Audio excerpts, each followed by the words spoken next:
Hello, everybody, and welcome to Real Men of Real Estate Radio Talk Show. My name is Curtis the Boss Doss, and I'm your host for the next hour.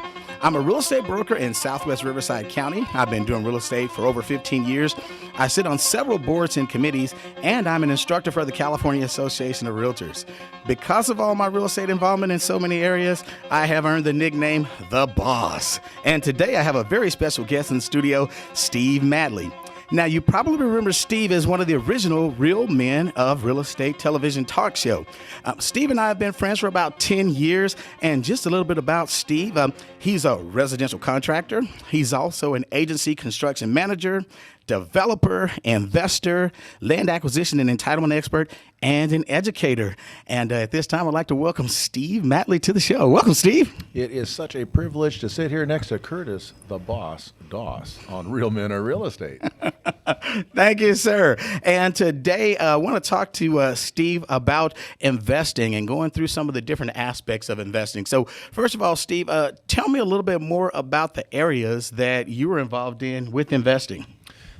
We have several areas. The primary area we invest in is raw land. We buy large tracts of land, we do the mapping, and then we sell them to builders and developers.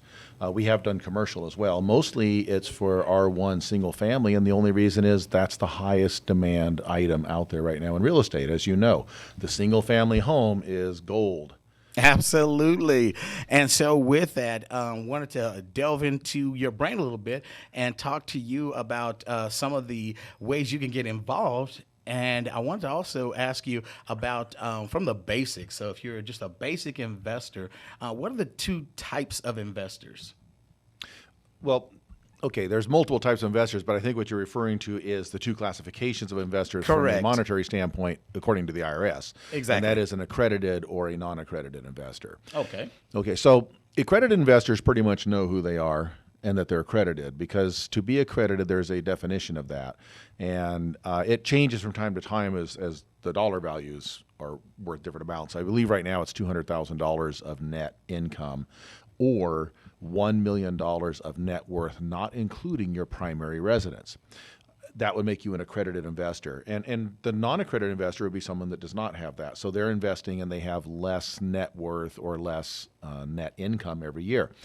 Really what the government's doing is they're looking out for what's probably the smaller, less sophisticated, more naive investor. Okay. So that usually an accredited investor, basically they have enough money that if they lost their money in that investment, they're not going to be homeless. They're going to eat, right? The non-accredited investor would be the person you're concerned about that puts their investment dollars in, and if they lose it, they could actually have a lifestyle issue because of that. And that's why they kind of look out for that. We use both accredited and non-accredited investors. We do not certify if they're accredited because we form our projects so that they're kind of exempt from that, which means we don't publicly advertise them or anything like that. They're kind of family, friends, and friends of friends type investors. Okay. But if you do the larger investors, they're usually looking for accredited investors and there'll be a private placement memorandum and all those kind of things. That gets into a lot of other hairy stuff, though. Gotcha. So to clarify to someone who may be wondering, is that $200,000 for the non-accredited investor? Is that what they bring in net every year? That's an annual income, yeah. And I believe it's maybe $300,000 as a married couple or something like that. Oh, okay. So I would tell somebody, because I'm not a tax accountant or a tax attorney, I would say check that. You can actually, I have a good friend that knows everything if you just ask. His name is Google. And so you just go and ask Google and what accredited versus non-accredited investor and what the current definition is going to pop right up. Gotcha. Okay. And I'm friends with Google too, and I found out that Google actually bounces this information off God. So together they work really good. Well, I've heard that, but I've also heard they go to the other source sometimes too. It just depends what you're looking for. Depends on the devil's in the details, That's right? That's right. Absolutely. So if someone was, let's say, a non-accredited investor, is there a certain minimum that your company works with for them to get involved? Yeah, so that's project by project. Oh, okay. So here's how we figure things out. We look at what is the total amount of capital we need for a project. Okay. And as it's 506B is the rule under Regulation D that we work with. That gives us 35 or less non-accredited investors. So we figure, okay, so we've got that many investor positions. So I usually back it down to 20 or 25 positions, divide that, the total capital we need by that, and say, okay, that's going to be the minimum required. Now, the larger the minimum, the greater the probability the investor will probably be accredited. Gotcha. Yeah, I would say our investors, probably most of them are accredited. I do know that some of our investors were non-accredited when they first started working with us, but after they've stayed with us for project after project after project, they're now accredited investors. And I'm sure they were doing other smart money management as well. It wasn't just us, I'm sure. Right. So what you're saying is basically they started out small, but because they kept going back to the well and they kept making wise decisions, they were able to graduate to an accredited. Yeah, and I said, I'm sure they're investing in other things, rentals and apartments, or who else knows what else they have. They've been building portfolios and probably have stock portfolios and those things too. Okay. But I just know when they started with us, they were all they could do to scrape together the minimum kind of a thing. But we are very careful when we talk to investors. Investors have to vet us, obviously. Correct. Right? They need. If you're an investor out there listening to this, do not give your money to anybody or any entity until you've fully vetted. Do your homework. Talk to your tax accountant. Talk to an attorney. Talk to anybody that's got expertise. If you know someone that really knows real estate, talk to them about it. Do your homework. Cyber stalk the people you're giving the money to. Right? The website, social media. Check whatever they got. We do the same for our investors. We do the same to them because we don't just take money from anybody. I never want money from somebody who is going to stay awake all night for the duration of the investment, wondering where it's coming back. Because some people just don't have it's just the personality thing. They're very risk averse. Correct. If mutual funds is where they need to be, that's where they need to be. There's nothing wrong with that. You don't need to go into speculative real estate investments if that's something that makes you nervous or takes your peace of mind. There is no amount of IRR or ROI that can justify taking your peace of mind away. Gotcha. Okay. So for the recap for that initial investor that's not an accredited investor, as we've said twice on the show, and we'll beat this horse to death, you always want to make sure that you seek advice from an attorney. We're not attorneys, and also from a CPA, because those are the professionals. And make sure that you kind of count the costs, weigh the risk, and then also, no matter who you're going to be investing with, make sure you do your homework and vet them. And with the internet and Google, it's pretty much easy to find out what you need to know at your fingertips. Right? Absolutely. And I joke with people a lot.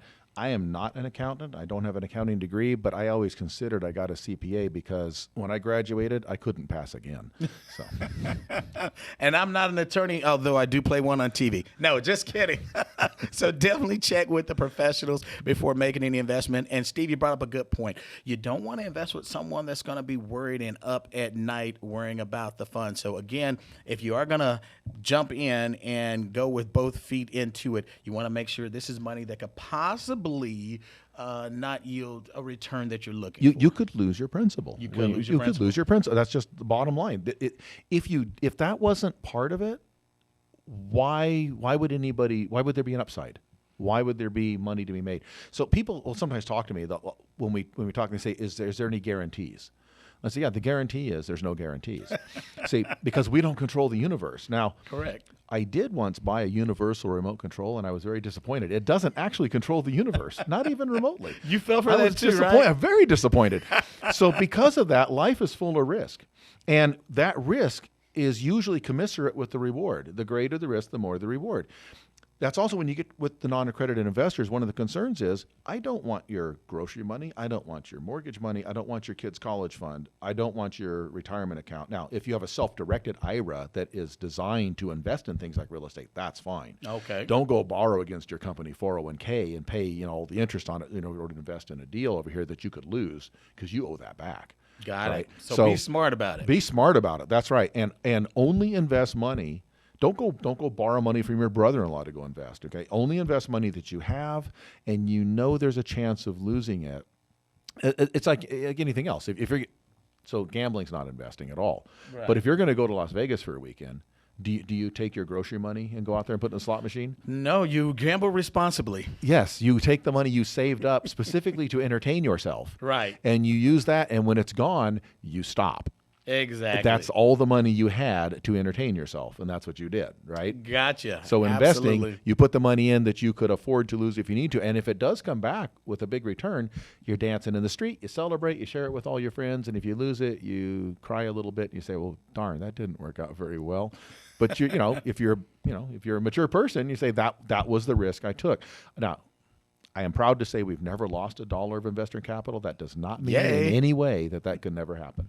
Correct. Right. Well, I want to touch on, and I know we've got a little bit of time before the commercial break, but I wanted to touch on, you decided to go in a specific direction out of all of the accolades that you had. You decided to go with land and with the acquisition of land. So tell me a little bit about that and why you chose that area. Well, I come out of a construction background. And I know enough about construction that even though the land, real estate acquisition and entitlement is supposed to be the higher risk end of the deal, there's a lot of risk in construction. A lot of risk. And again, I actually teach construction at the college level. I run a program. And so I'm considered an expert in it. And I know enough to know that you can be sued for defect. You can have injuries of your workers, right? Right. There can be any kind of collapse or problem on a project site. Your backhoe could be coming out of the site and run over the lady walking down the street next to the site. All these things happen, right? Right. Hypothetically. Yeah, this stuff happens. And construction is actually the second most injury-prone industry in the country. It's just what it is, right? So all those risks, I found it's a lot less work, and to me, less of that exposure for more potential upside if I do the acquisition and entitlement part of it and don't do the actual construction. That's my personal preference, and that's the preference of the two partners I have in my company. All right. Other people obviously don't believe that because they do the construction, and we love working with them because to them, they don't want the risk of doing the real estate side of it. They're more comfortable with the construction.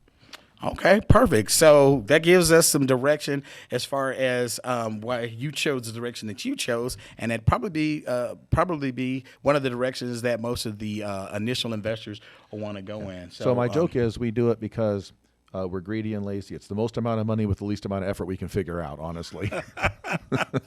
All right. That channel those great. negative characteristics, right? All right. Well, we're going to go to commercial. When we come back, we're going to finish up with talking to Steve Matley.